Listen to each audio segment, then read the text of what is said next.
So we have, we have a quorum. Yeah. You can count double, Mr. President. Okay. Everybody Recording ready? in progress. Okay, I'd like to call this meeting to order. This is Thursday, February 9th, 6:02 p.m. This is the Sacramento Metropolitan District regular Board of Directors meeting. We'll call roll call, please. Directors, I'll begin. Director Sailors is absent this evening, so moving to Director Weber. Here. Sheets, Present.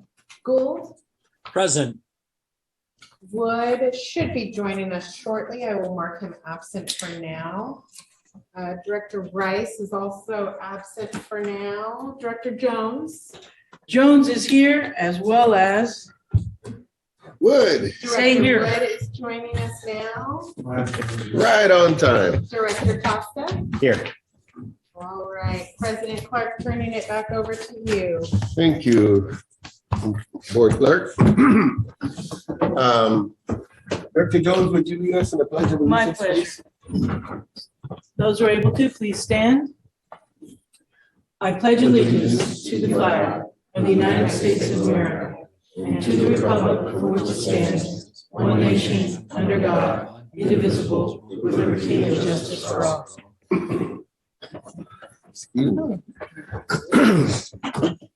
Okay, Metro Cable announcement. This meeting of the Sacramento Metropolitan Fire District will be cablecast on Metro Cable 14. The local government affairs channel on Comcast, Consolidated Communications, and AT&T Uverse cable systems. This meeting is also webcast at Metro 14 live.saccounty.gov. Today's meeting replays on Saturday, February 11th at 2 p.m. and Monday, February 13th at 6 p.m. on Channel 14. This meeting can also be viewed at youtube.com/Metro Cable 14. And next, we have an opportunity to discuss matters of public interest within the district jurisdiction, including items on or not on the agenda. Do we have any speakers? We don't have any speakers in person. However, Art, if you could unmute our virtual audience and give them the chance to speak. Attendees, you now have the ability to unmute yourself if there's anything you'd like to present to the board at this time.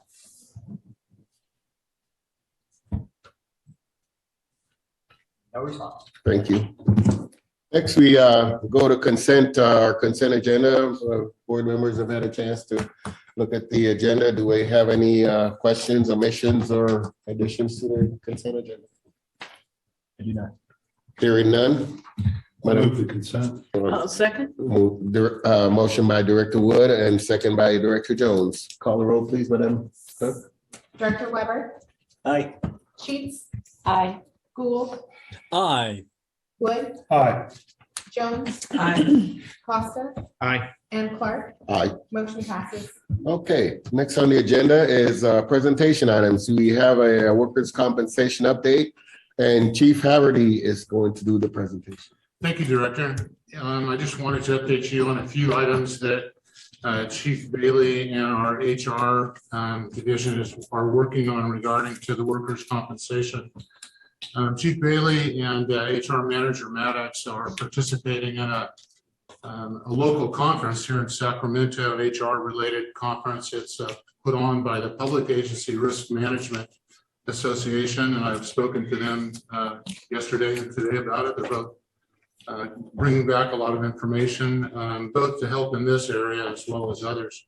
Specific to this particular item, I wanted to let you know that they and I continue to work on the workers' compensation flow chart of that claims process summary. It's at a point now where, you know, the flow chart identifies the process from step one through the end. It also identifies, perhaps more importantly, the relationships between those various steps, and now identifies areas where the district has direct influence over the process, some indirect influence over the process, and no influence because of legal prohibitions. The next step, which we've already begun working on, is, okay, so if you have direct influence, what are you doing?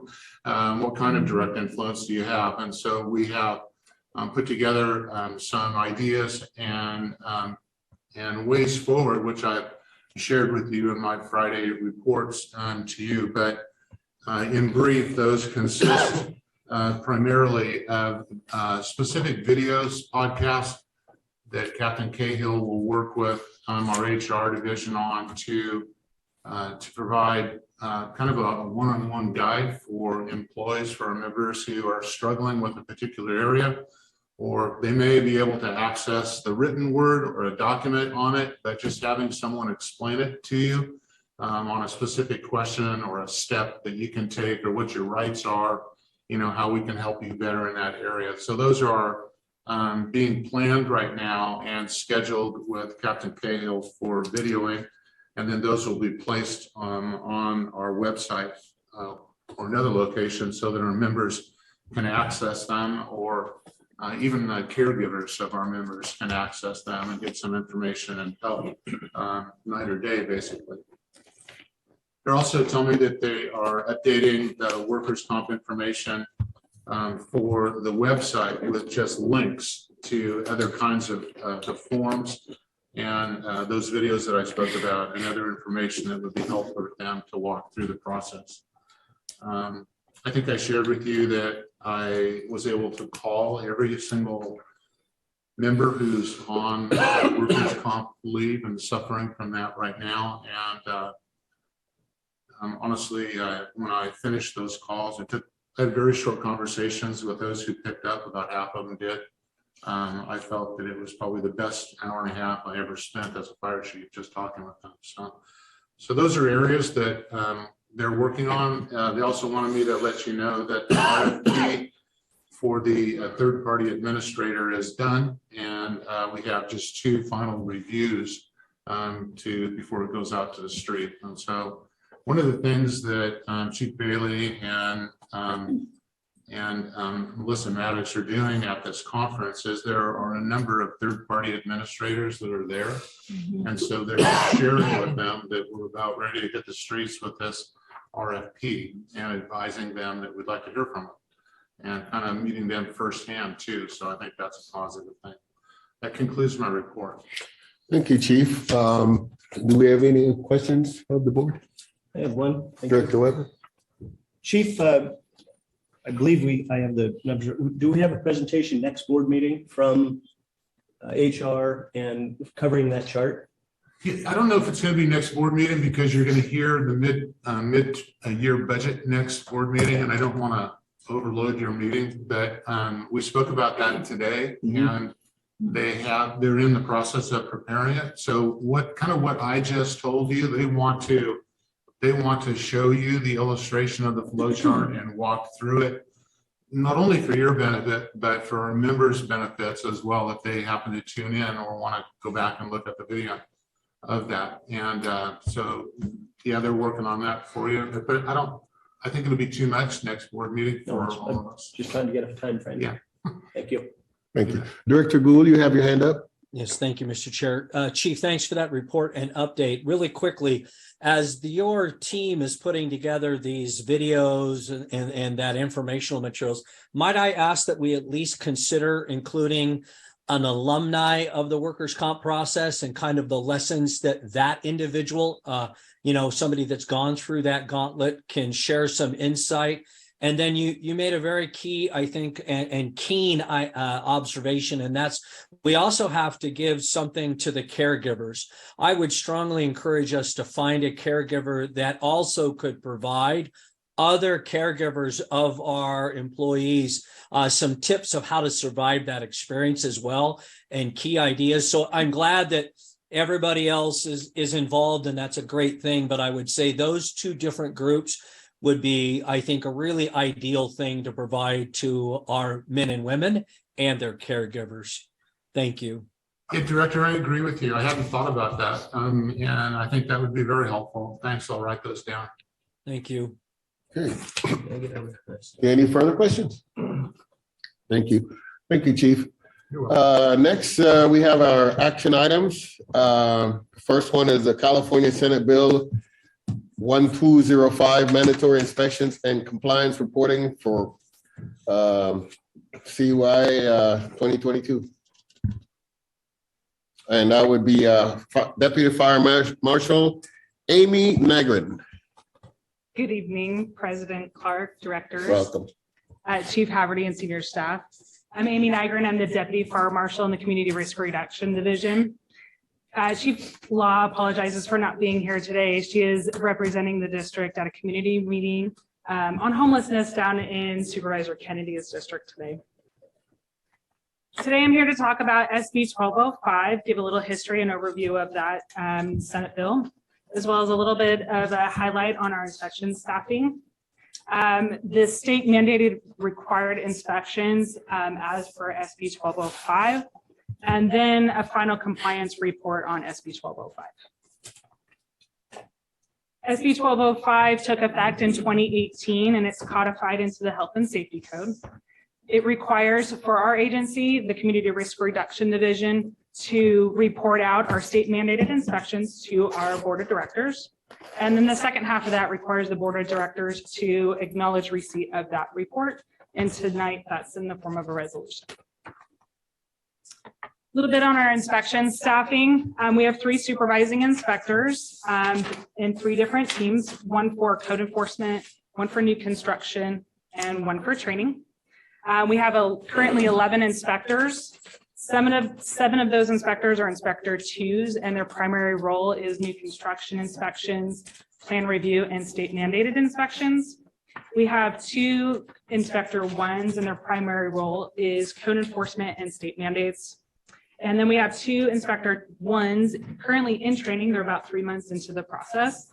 And then 2 inspector candidates in backgrounds.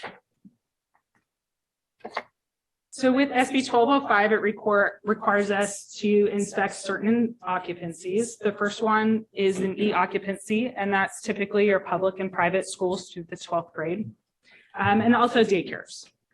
So within Metro Fire's jurisdiction, we have and inspected 196 public schools, 84 private schools, and 99 daycares.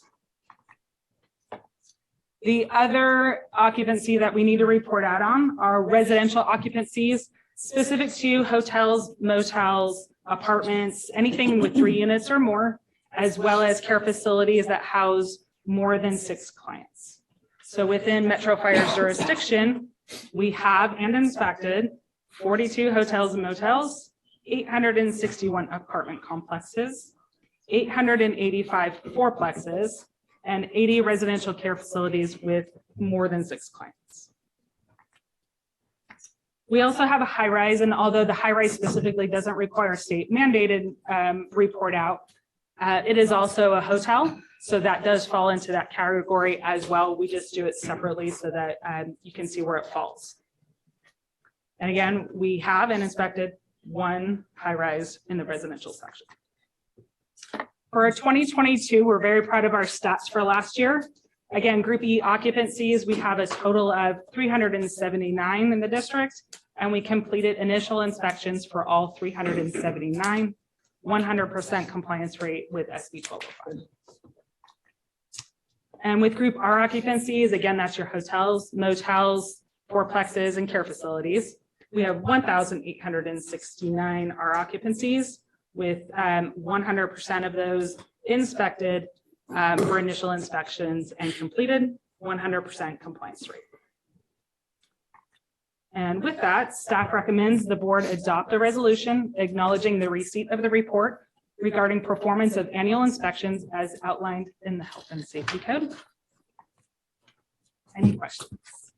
Thank you, Deputy Chief Nygren, for that great report. Do we have any questions of the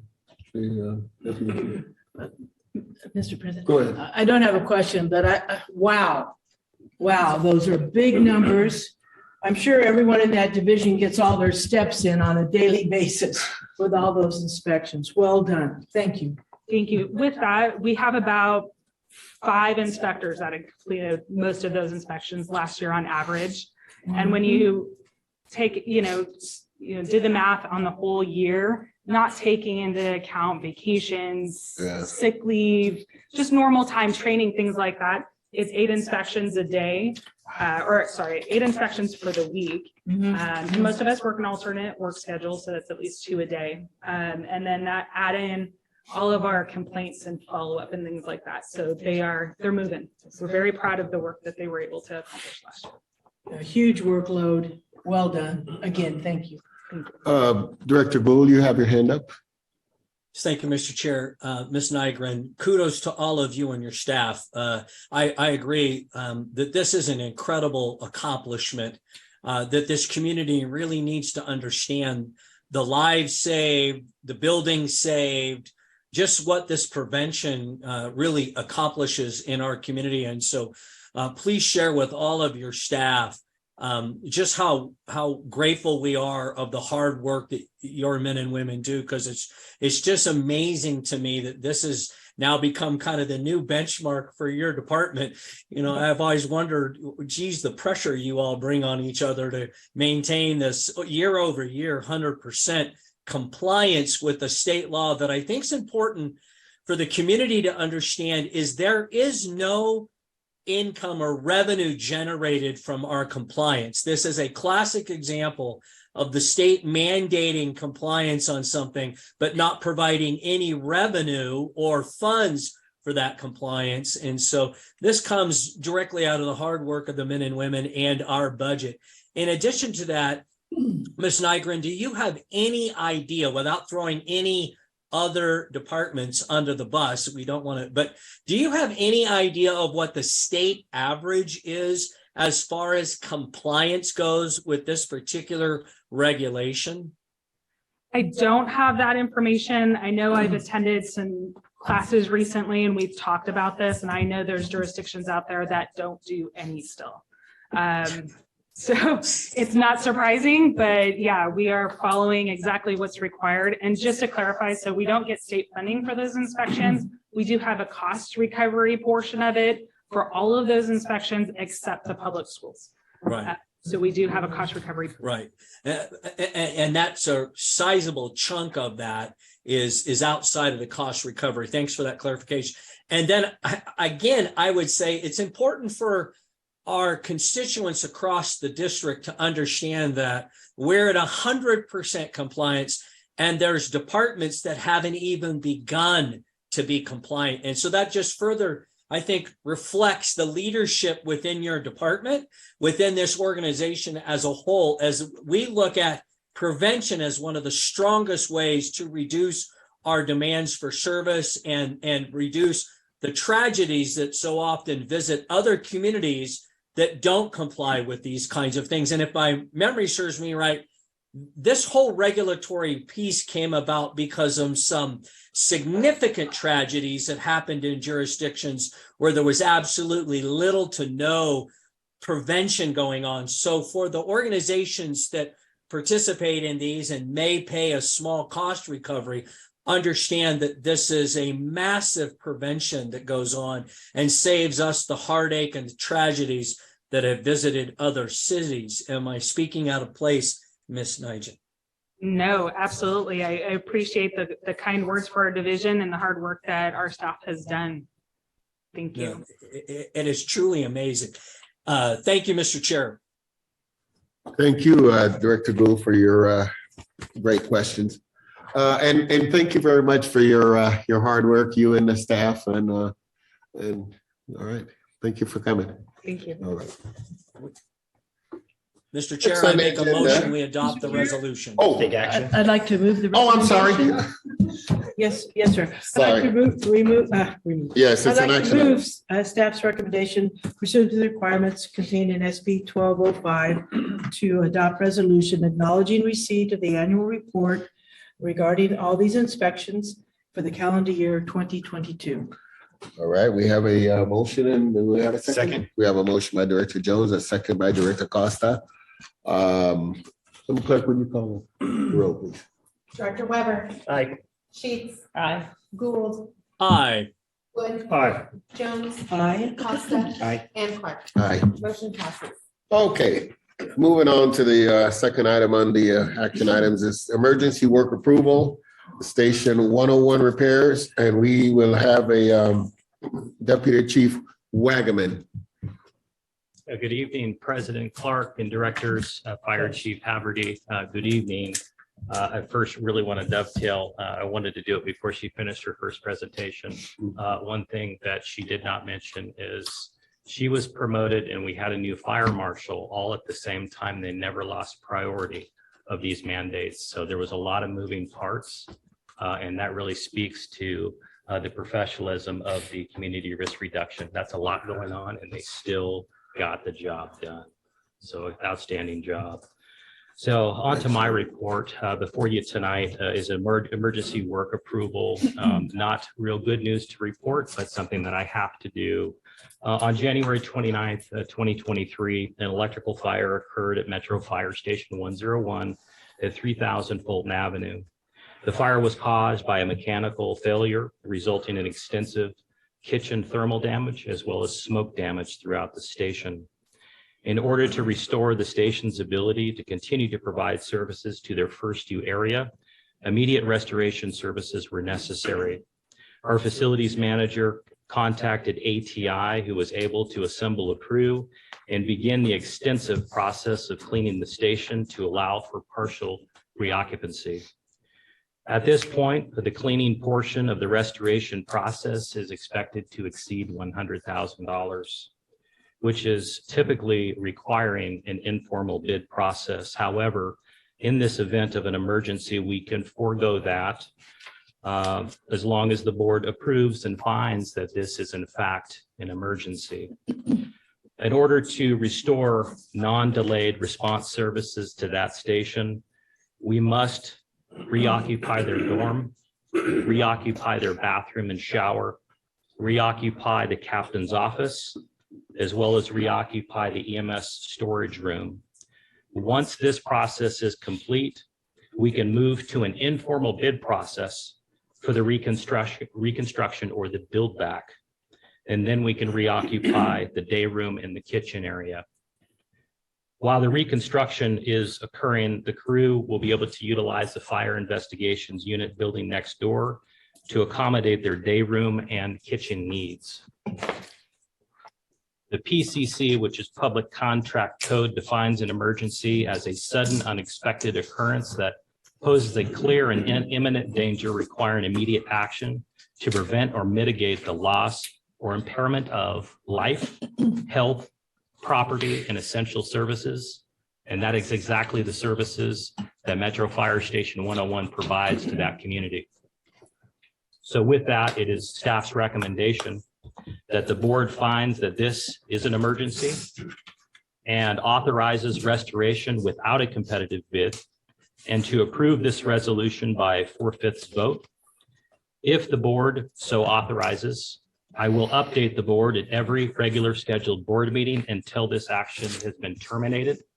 And as of today, the schedule to complete the cleaning process and removal of the damaged material is approximately 1.5 weeks from today, February 20th.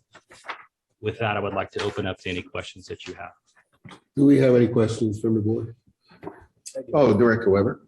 So I come from a little bit of a construction background, and I was looking through the paperwork here, especially with the tools that are needed to do this job. Typically, a contractor will provide their own tools. I see in here that we are purchasing or paying for them by additional tools. Once this job is complete, and again, typically in the construction world, if somebody comes to my house and does work and I have to buy their tools, I own their tools. Is that the case with this situation as well? Are we able to keep those tools that we purchased? Yeah, to my knowledge, we're not keeping any of the tools that were purchases. What I did see within that quotation are several machines that they have rented, like air scrubbers that they don't currently keep on hand, but they do rent from local companies when the need arises. Obviously, those would be given back to the appropriate rental companies. Right. As for any outstanding equipment that would need to be purchased in order for them to complete that task, no, it's not within the scope of that work for us to obtain that equipment when the work is complete. And typically that would be included in the bid itself. It wouldn't be an itemized chart or listing of additional tools that we would buy. Typically, that bid would be all encompassing. So we're just curious about, if it was me, I'd keep the tools. Well, yeah. Well, it depends if they're rental or not. but Right. yeah. Yeah, we clarified that about them being rented, right? A lot of tools being rented. That's exactly what they told us. Yeah, they don't keep all of those types of tools on hand. Yeah, You would think a company of their size does. However, I can't speak to how often they would use air scrubbers and things of that nature. But Yeah. certainly a conversation that I can have with our facilities manager and take it up with them as well. I think it's a fair question. thank you for that Thank you. question, Director Weber. Director Gould, you have your hand up. Yep, thank you, Mr. Chair. I agree with Director Weber that if we purchase those tools Yep. and we make that purchase at the conclusion of this project, those tools go back into our queue of tools in case we ever have a need for those again. I think logistics, it would be a great thing if we end up having to purchase them. I totally agree with him. These companies cannot have us be buying tools that they then keep for other businesses. That's, I think, a gift of public funds. So I agree with him that if we can't get that rectified, that we look at owning those tools after it's over. Thank you, Mr. Absolutely. Chair. Yeah, that's usually not typical for those companies to put it in a bid to buy their tools. They're supposed to provide that. Yeah, Any thank other you. questions? President Clark. President Clark. Oh, that's right. Thank you, Council. Just Council will interject. interject about the This is process. one of the areas under the code where it's a little bit different than just voting to approve things by a majority vote. It has to be by a 4/5 vote of this body. And in voting on this, what you're actually voting to do is to approve and three things and to make findings on three things. One is that there's evidence before you that the emergency would not allow the delay that would come from sending it out to competitive bids. So that's one thing that you would be making a finding upon. Number two, that the actions necessary in order to respond to the emergency. So not only is there, you can't sustain the delay from competitive bids, but it is an emergency that requires you to act now. And the third thing is that you're giving authority to then go ahead and negotiate a contract without giving notice for bids or an RFP in order to complete the work. So I just wanted to let the board know that part of what they're voting on are those three things that are a required finding under the public contract code in order to authorize a contract like this without a public bid. Thank you. Having no further questions, I'll entertain a motion. I'll make the motion. Director Weber, I'll second. motion by Director Weber, second by Director Jones. Madam Clerk, please call the roll. Director Weber, Aye. Sheets, Aye. Gould, Aye. Wood, Aye. Jones, Aye. Costa, Aye. and Clark. Aye. Motion passes. All right, next on the agenda is reports, President's report. I don't have anything to report under that item. Next, we go to the Fire Chief's report. Interim Chief Haverty. Thank you, Director. Honorable Directors, my colleagues in the department, members of the public. Tonight is kind of long because we have a lot of proudly a lot of names to share with you for our upcoming awards, and I'll get to that. We have some promotions. I'd like to congratulate Manny Bates for being promoted to Fire Inspector 2. That was effective January 26th, and congratulations to Amanda Berkey and Anthony Berkey, husband and wife who work for us, for being promoted to Plan Intake Specialist effective the 1st of the month. And also congratulations to Tomas Fedis for being promoted to an engineer on the 6th of this month. We have an internal and external open recruitment for board clerk, as you know. Final filing is the 21st of the month. And we have openings for an external recruitment for paramedic. Final filing is the 10th of March. We had a years of service award just this morning that was given to Office Technician Nanette Goodwin for her 15 years of service in this fire department. And now we have the members of year 2022 for various awards. And on behalf of the Member of the Year Selection Committee, I'd like to announce the individuals selected for Member of the Year 2022 in their respective category. First, for suppression, Captain Stephen Oberlander. For professional staff, Senior Staff Administrative Coordinator Jill Guzman. The following individuals were nominated for a category of Member of the Year and will receive a peer recognition certificate. They include Administrative Specialist Dana Lips, Battalion Chief Matt Cole, Captains Bryce Beveridge and Russell Gardner, Communication Technician 2, Alex Guevara, firefighters Jason Ekin and Kevin King, Human Resource Analyst Leslie Miller, Logistics Technician Brad Graham, Mechanic Scott Courtney, who's retired, Procurement Specialist Courtney Moore. The following individuals will receive commendations for the various categories I mentioned. For a Medal of Valor for firefighter is Tucker Hodge. Commendation of Valor, Captain Steve Oberlander. A company commendation will go to Captain Sean Lemon, Engineer Philip Alexander, and firefighter Tucker Hodge. Also a company commendation for Captain Stephen Oberlander, Engineer Matthew Crooks, and firefighter Brian Smith. Another company commendation for Captain Bryce Mitchell, Captain James Doyle, firefighter Matt Dargan, and firefighter Brian Kahn. And we have kind of a long list of company commendations for work on fireground survival. This is the cadre that participated. We have a number of captains, including Brian Dupertis, Jeff Malinowski, Ryan McMahon, Aaron Montgomery, Dave Bear, Trevor Gordon, Brendan Hogan, Josh Leonard, Scott Lohmeyer, Craig Rickey, Ben Cargile, Jeremy Dabb, Sean Lemon, Aaron Lindquist, Stephen Oberlander, and Dustin Rodriguez. And then we have Engineer Alexander. Carl was part of that team.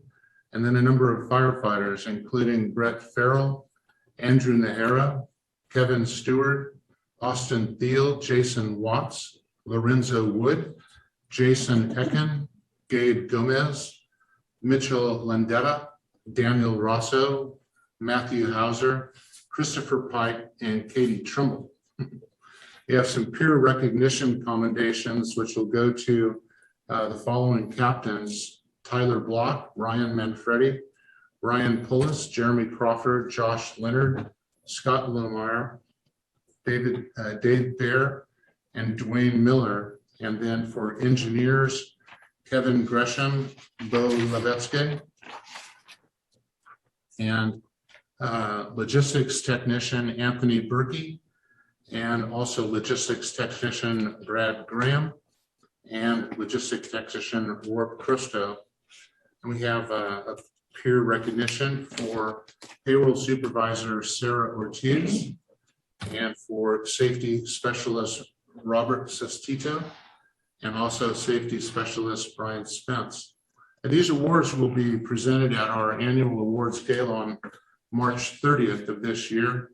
And I'd like to invite you and the members of our department to come and celebrate the great achievements of all of these members. And a big thank you to the Member of the Year Selection Committee for their hard work and these recommendations. This last Saturday, we had a great event out at Sunrise Mall, a Fill the Boot for the Burn Foundation for this boot drive of 2023. It went from February 2nd to the 5th with the Chiefs Challenge on Saturday, February 4th. And really thank you to everybody who made this event possible. Those that volunteered their time, those who donated monetarily, and to the many staff members that attended and worked at the safety fair and supported it with our logistics. really wonderful turnout from our regional agencies. The safety fair was well attended. We had, I think, 3 helicopters land, ours included. As of yesterday, the estimated total raised during the event was $168,313, with a collection of $24,194 during the Chiefs Challenge alone. Metro, I want to let you know, Metro Fire collected twice the amount of the next closest fire department during the actual Chiefs Challenge on Saturday. We collected over $3,000 in an hour. So we have a very generous constituency out there. However, I need to apologize to the department for losing the legacy of the trophy that has resided at Metro for a number of years. But I lost it to a great chief, Chief Felipe Rodriguez out at Casumnas, for winning the Chiefs Challenge this year. So there's always next year, I guess, for that. We have our next session for Brown Act is coming up at your next board meeting. Mr. Pat Kernan and his associates will be back on Thursday, February 23rd. The timing is a little different. It's from 2 to 4 this time for the second session. And for those members of the department who are staying for all the afternoon and evening gatherings, we'll provide a dinner option for them. I want to let our public know that the dinner for our members is being paid from private funds, not public funds. We have a rollout of our reframing organization study that you and I spoke about a couple of months ago. That started yesterday, and started with one class that included the battalion chiefs, the assistants and deputy chiefs, as well as our fire marshal and deputy fire marshal. The next group of managers will be on Monday, February 27th for these first 2 chapters. And then we'll continue monthly with 3 deliveries per month, 1 on each shift in various locations around the district. Yesterday was good. I had fun teaching, and I think hopefully it was valuable for those who were participating. I know that Director Rice is not here tonight, but I wanted to report out on his request at your last meeting. In his comments, he asked for some data to be included in the 21-22 community annual report, and we're moving forward on that.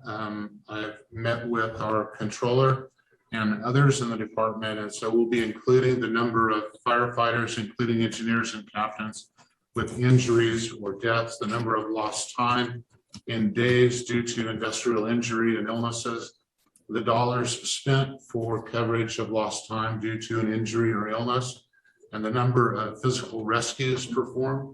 Also from our community risk reduction division, we will be including the annual fires responded to, broken down by commercial and residential structure fires, vehicle fires, veg fires, and others.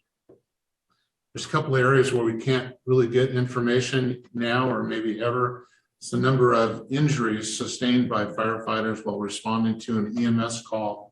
We don't track that today, so we're kind of looking into seeing if we can track that in some way and be able to get that for you as well. I want to let you know that our PP, GEMT, and IGT work group has now met twice. Yesterday was a good meeting to move forward. We have various elements, members of the organization that have a stake in that. And as you know, its intention on my part is to develop the capacity within the organization to deal with these financial issues, because they affect our membership, they affect our ability to provide great services out into the public. And so we're moving forward on that. It was a good meeting that we had yesterday for that. I wanted to just conclude today to let you know that our peer support group is providing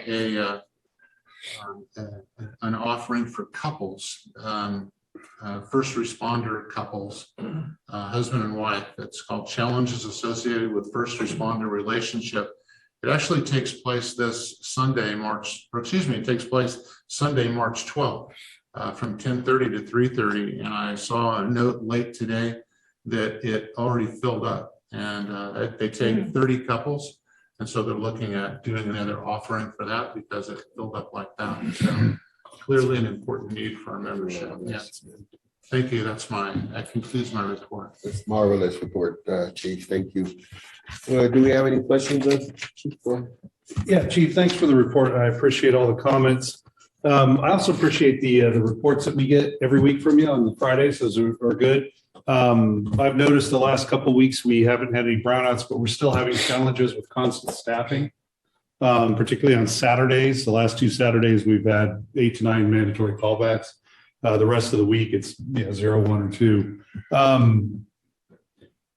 These challenges with staffing have been going on for the last few years, irrespective of a COVID spike or a downturn in COVID. So in my mind, I don't associate these challenges with COVID because they've been constant, irrespective of what's going on in the world with COVID. But it has created a significant impact on our communities and our members because of the brownouts that have followed from the staffing challenges, all of the callbacks that are required of our members, the extra hours they have to put in, the changes in their assignments, if firefighters getting pulled off of their engine and put in a medic because the medic's called in sick. It's created a lot of problems. And one of the things I'd like to do is I was hoping Chief Bailey would be here to ask him, but during one of these admin reports in an upcoming meeting, get some detailed information, some data about what trends do we have over the last couple of years in constant staffing? What trends do we have in these mandatory callbacks? When are they happening? Why are they happening? What can we do? How are they affecting our brownouts? How's that affecting the coverage that we're providing to our community? And what sort of plans or goals does, after looking at the data, what sort of plans or goals can we set for eliminating that as we get through the summer and into the next flu season, when we will typically see additional sick leave usage? So I'd like to see something like that in the future. Thank you. I'll relay that to the Chief and begin to work with him on it. I think that Chief Cole from Local 522 has a lot to offer and say about that as well. I'd like to be able to include his perspective. Absolutely. As well. So thank you. Thank you. Thank you for that question. Would Director Jones? Yes, thank you, Mr. President. I'd like to tag team on Director Woods in that to be able to look at that information, and I'm not talking about a data dump or anything like this, but to look at some of these basic numbers, month to year, whatever, and that really will help us set some goals in terms of staffing, and that can contribute to hopefully our workshop about the staffing models that we've been hearing about. And I know I, for one, would like to include those questions in our workshop. Yeah. Our strategic planning, whatever you want to call it, where we can have a back and forth interchange from the very many, very good, solid reports we get. Sometimes it's a little TMI to absorb everything with all the acronyms and such, just to have a free flow exchange of this looks good, this looks like it could be improved, and we can put our heads together. May I ask the board, when would you like a workshop? What are your thoughts on that? May. Yeah, well, I'd say as soon as possible. As soon as Whoever has to stand up, and I'll go up to him. As soon as possible. Oh, yeah, we gotta, yeah. may I excuse me for jumping in, Chief, but I think part of this might be, is it going to be a Saturday type thing or an evening Right. thing? And I know, as Chief is very much aware and very considerate, if you overload an agenda with one evening, it's a lot of things will get overlooked. Exactly. So we need to weigh, measure, and balance my own attention span, at least. So that's a consideration. Maybe a doodle poll or something might help with our various schedules.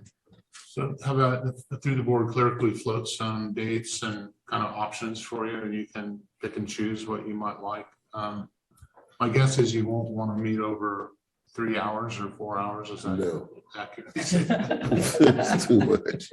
And the reason why I suggested May is because, sorry, Mr. Chair. Go ahead. The reason why I suggested May is it gives time to assemble the data and get answers to the questions that we've kind of been floating out here and trying to get information on. Yeah. April's kind of tough with the cap to cap, we'll be losing some of our board members over a 2-week period. There you go. So March might not be enough time to get all that information in. Late April or early May on a Saturday might be the best thing. Yeah, and I'd actually like to meet with you to hear more clarity on specifically what you're looking for, so that, we make the day productive, make the time productive for you. So, sir, are you suggesting perhaps May or? Late April, early May, one of those Saturdays, Okay, all right. just so staff has time to assemble the information we need.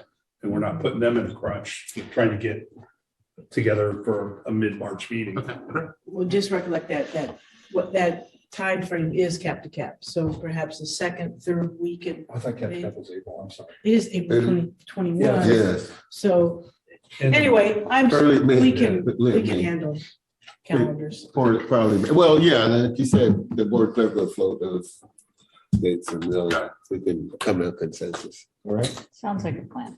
Any other questions? Thank you, Chief. That's a great report.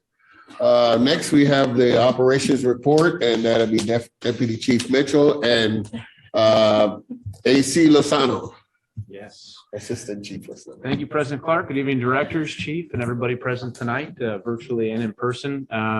Just like we did last time, we had the EMS division come and report to you about what they're working on under operations.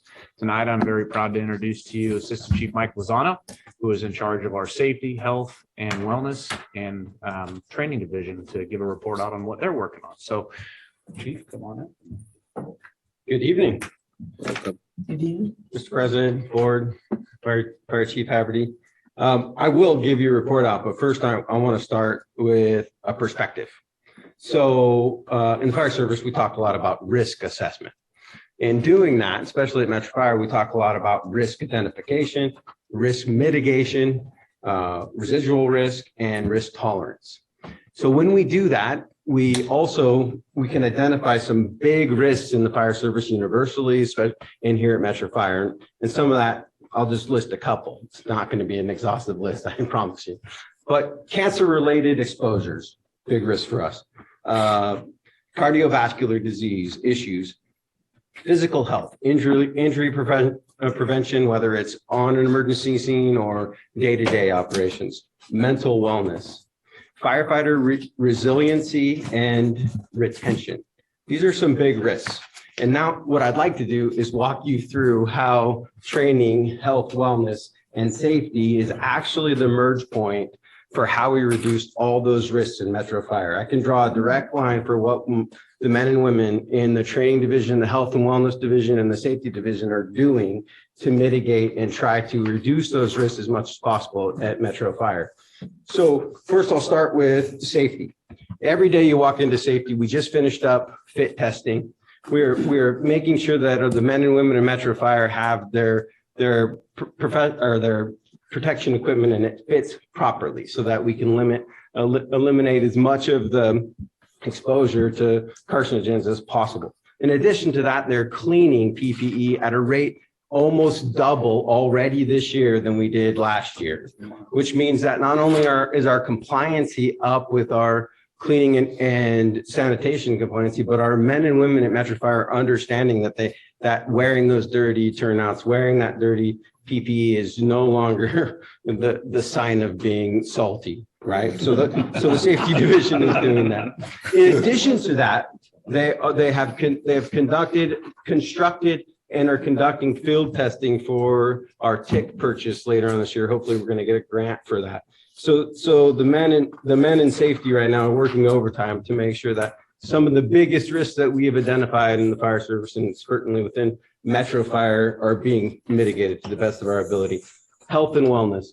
One of the things this last week that we did is I met with Dr. Rossiter and Coach Gallagher. We met with an advanced cardio screening company that comes in and they look at cardiovascular risk in a whole different way, not a different way, but much more granular than we currently do in our annual fitness assessments. So we're looking at bringing that to Metro Fire as well.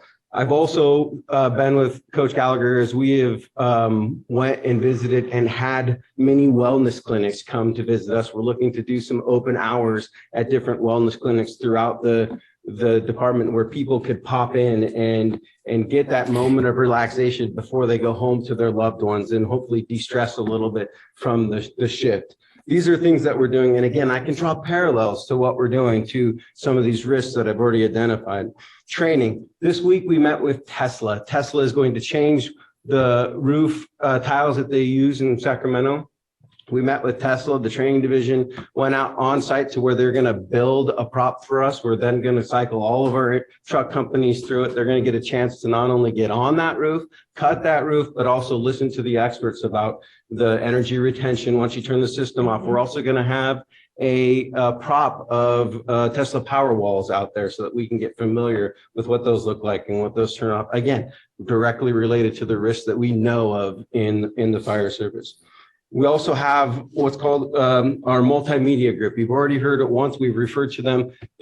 Captain Cahill and his group are doing podcasts for work comp information, but they also do AARs. They also do video information videos that we put out to all of the agencies so that we can keep that communications flowing. There are PDPs, our professional development series are recorded and they are live streamed so that we can get the best possible way that we can get the information and training out to our members so that, again, we can combat some of the risks that we already know about. Those are just a few things that we're doing. I would like to invite any of the board members who would like, we have live fire trainings for our recruit academy in May. Any of you are welcome. Just let me know if you want to be out there. We can coordinate with that. And with that, because I was told I only had 2 minutes, with that, I'll forego all of the acronyms and all of the numbers I was going to get to for you, Director Jones, and open it up to questions. She's not the only one now. I'll open up to questions. Is that It's a great report. yeah, that's a wonderful report. I love the part about Tesla because we're going to be challenged by those kind of fires from here on out. Wonderful report. I'm looking forward to going out and visiting. All right. Please do. Thank you. Do we have any questions of the? Sure. Chief, is it your division that's responsible for that couples session that the chief was talking about? No, I wish I could take credit for that, but no, no, we're not. Captain Manfredi and the peer group are doing that. And actually, we just held a basic peer group training at our training division, and the attendance was overwhelming. It was, I mean, we didn't even have enough room in our parking lot. They were overflowing from all over the region to train the trainers to be peer support. And I think that is, it was a welcoming sight for me. I was smiling about that. Well, thank you for the report. It was a great one. Thanks. Are any other agencies doing this, the couple thing, that? I do not know about that. Although I do believe that we had other agencies attending that training as part of the peer support. That's really great. Awesome. That's awesome. Thank you. Yeah. Okay, thank you. Having no further questions. Next.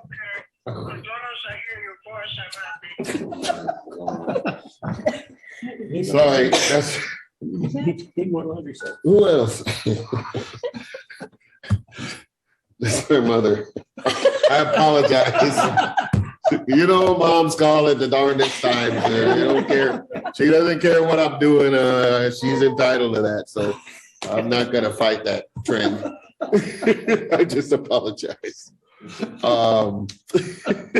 Next, we have the administrative report. Chief Bailey is, I don't see him here. So it looks like Chief Wagaman is going to stand in.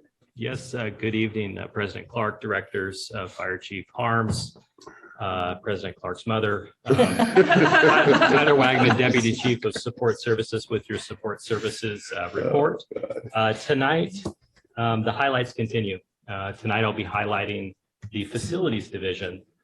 Our manager, John Rayside, a phenomenal individual, heart of gold.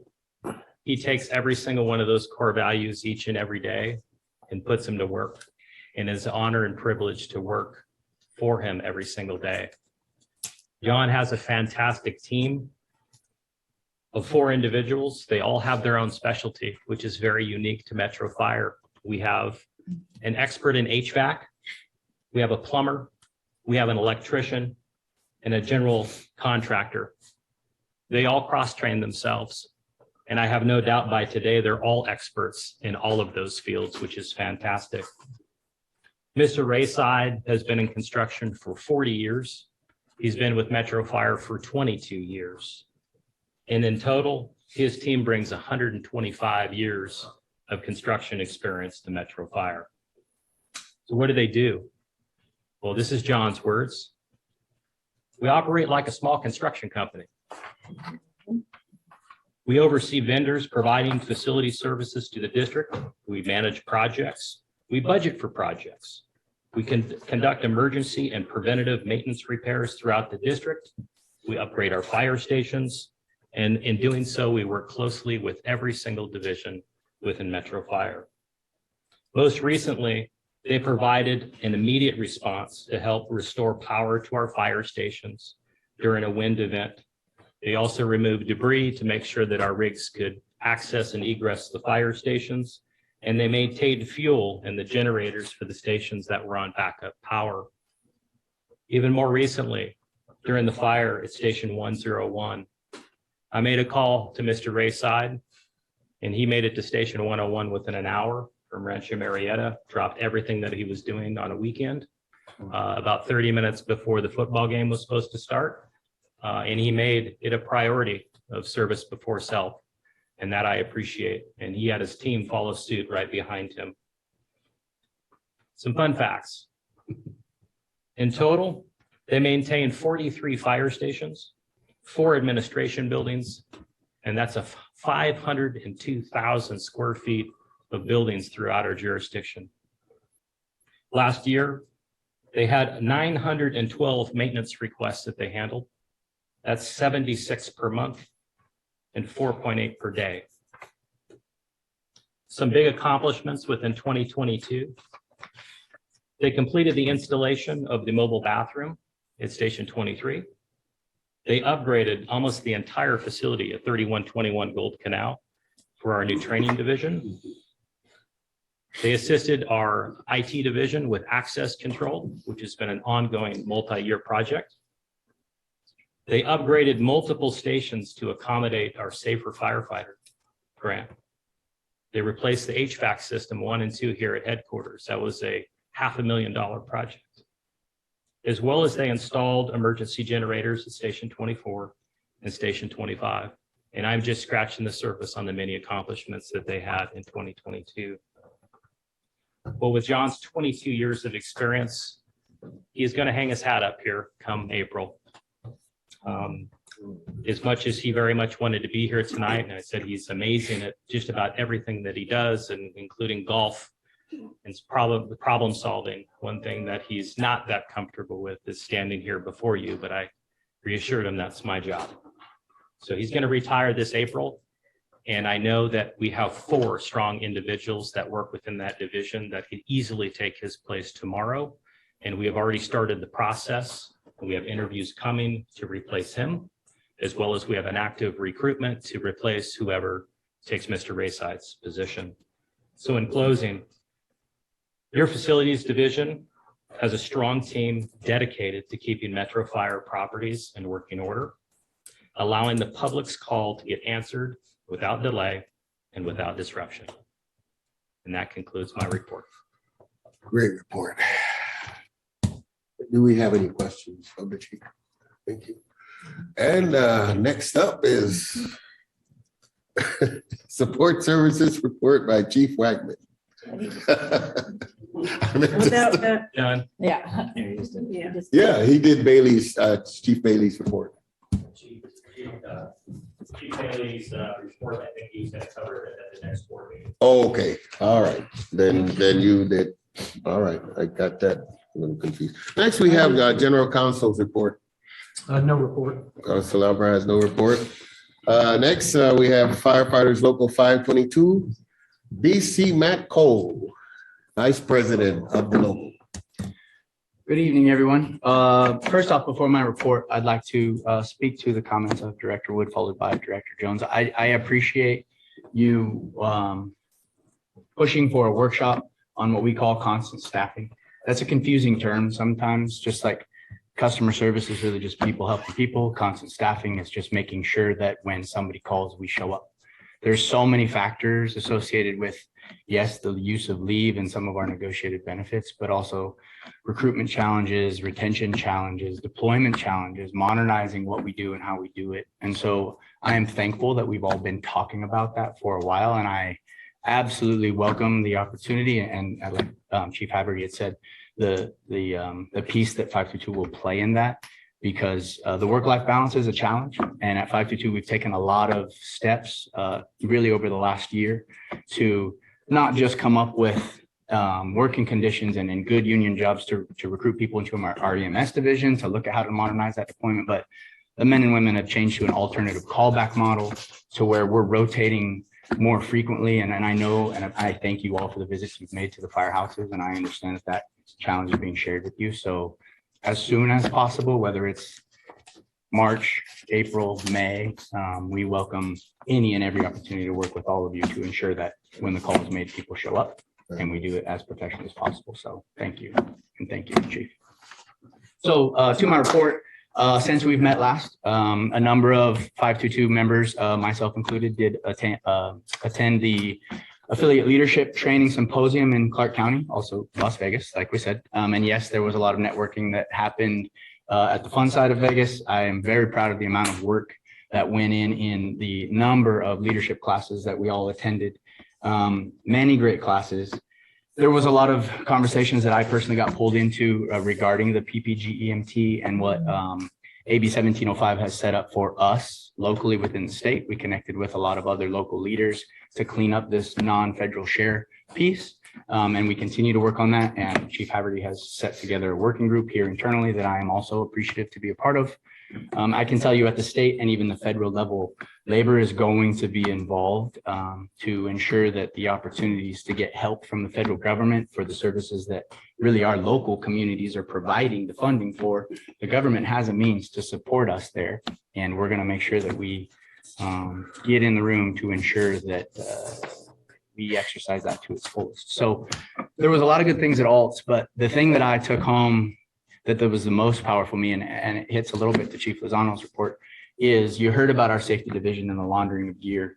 And thankfully, we are not defined as salty by the amount of salt or crust on our gear anymore.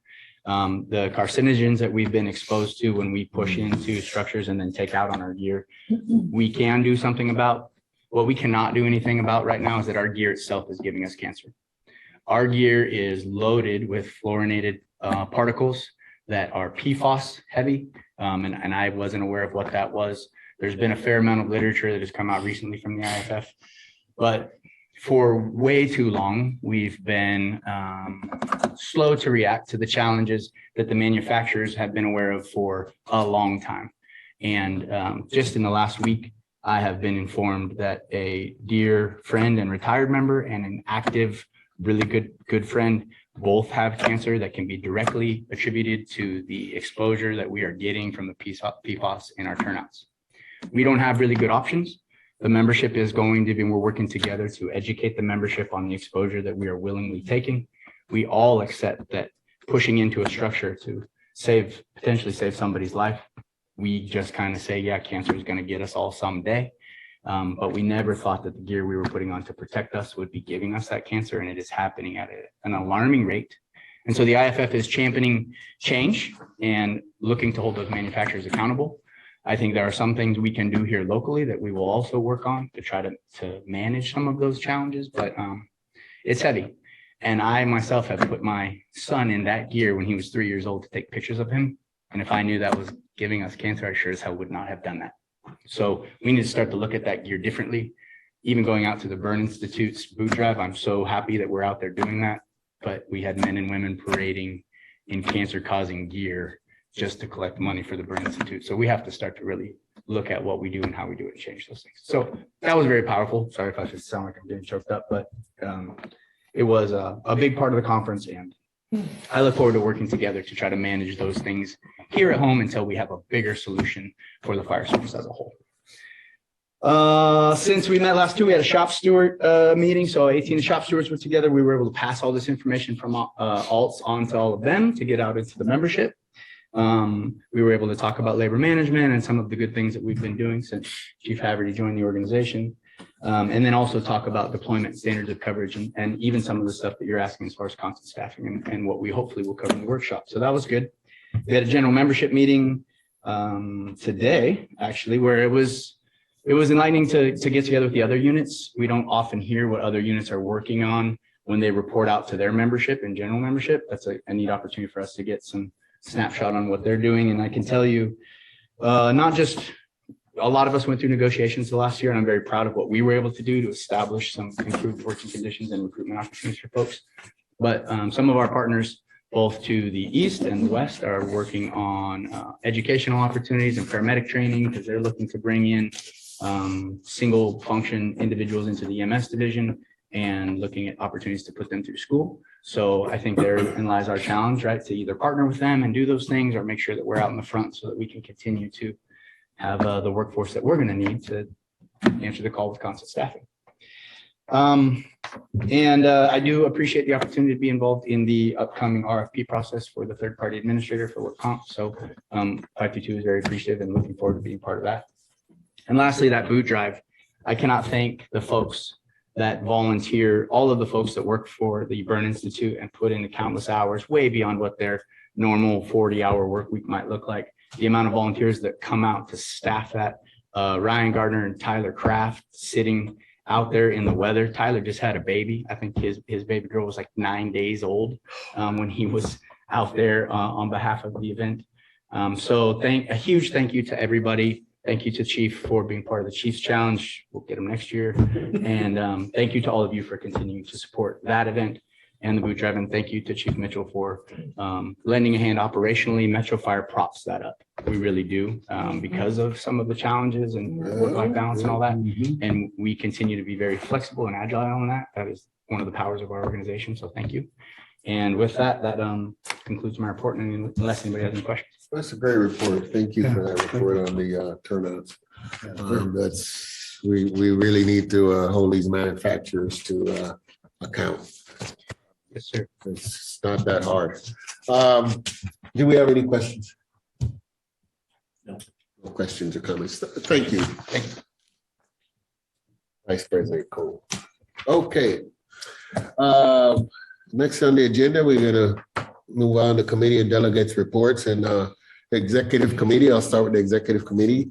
We met at 5:15 p.m. this afternoon, and the only item we had on the agenda was action item was with the policy committee to appoint Director Costa to the policy committee, and I of course have removed myself from there. So and then Director Gould relinquished the chairmanship, and Director Costa got nominated to be the chair.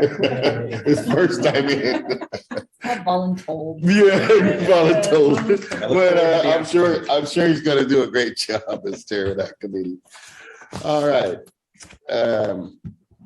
Next thing, we have the Communications Center JPA, and that's DC Wagman. No reports now. We have not met since our last board meeting. We were scheduled to meet on February 14th. Thank you, Chief. Next, Finance and Audit Committee, Director Wood. The Finance and Audit Committee has not met since our last meeting. We will meet next on February 23rd at 5 o'clock. Thank you, Mr. Chair. You're welcome. Director Gould.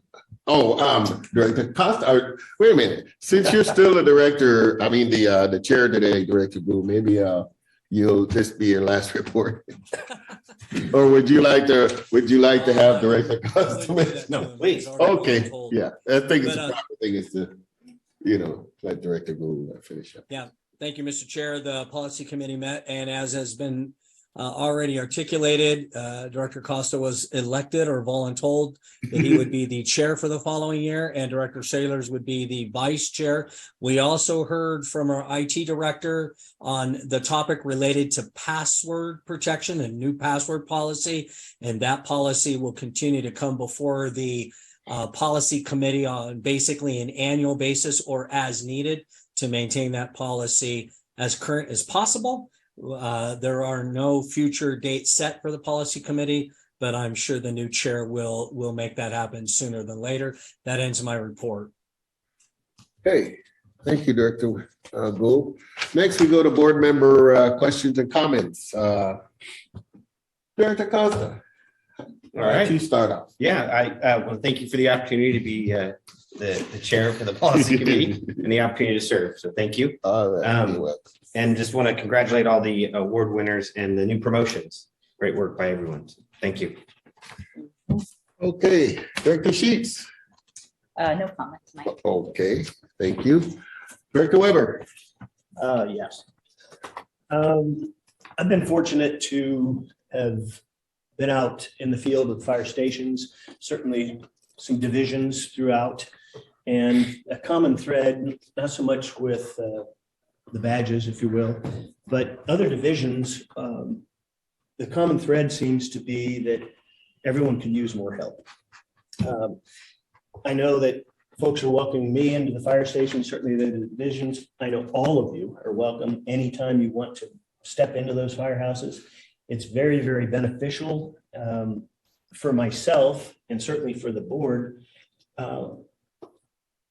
Unfortunately, past practice has been that not only the deputy chiefs, but the fire chief and certainly the board is very unaware of challenges that happen on a daily basis. One of those are the work comp situation that everyone knows I'm very active on. What I'm curious about, though, is there was a ton of work done with the delivery service last year.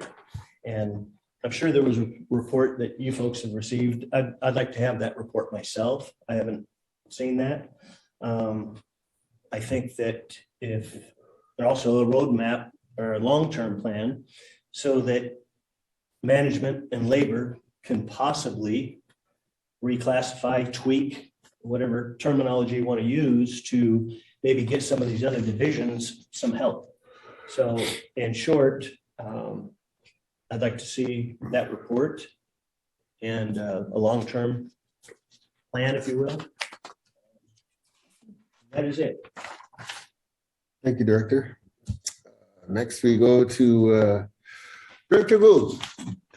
Thank you, Mr. Chair. I just want to say thank you to all of the folks that put together the presentations this evening, and especially our community risk reduction group, and just what an unbelievable job they do preventing tragedies in our community, and also congratulate all of those men and women who receive accommodations and recognition of their hard work through their peers. What a wonderful thing that we do as an organization. And with that, I end my comments. Thank you. Thank you, Director Gould. Next, we got Director Jones. Thank you, Mr. President. Echoing all my fellow directors, yes, thank you for all the reports.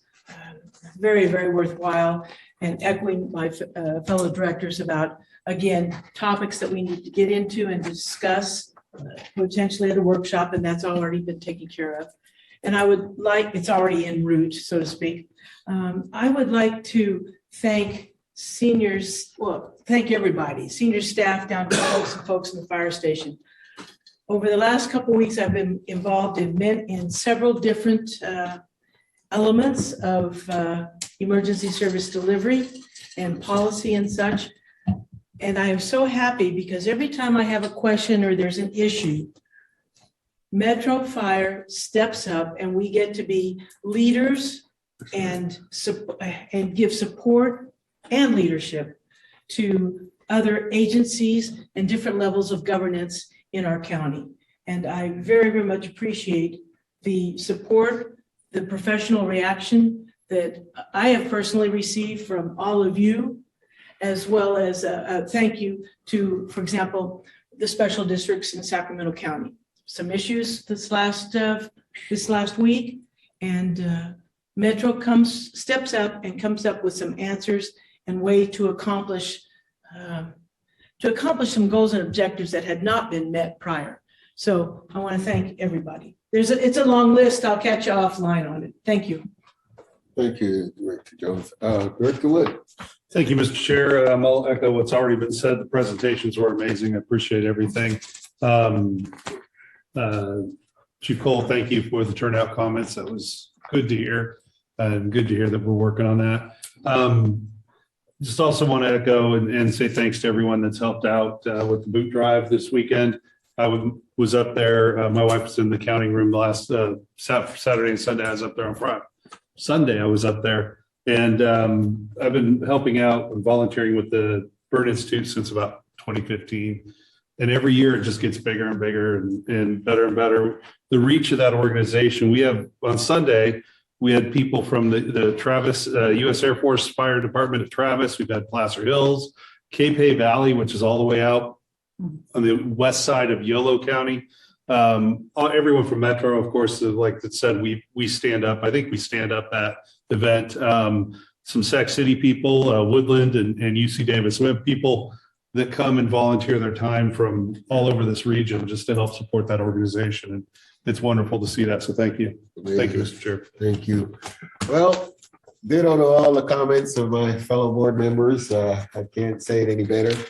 And with that, we will adjourn the closed session, and we'll be back out shortly. Jesus.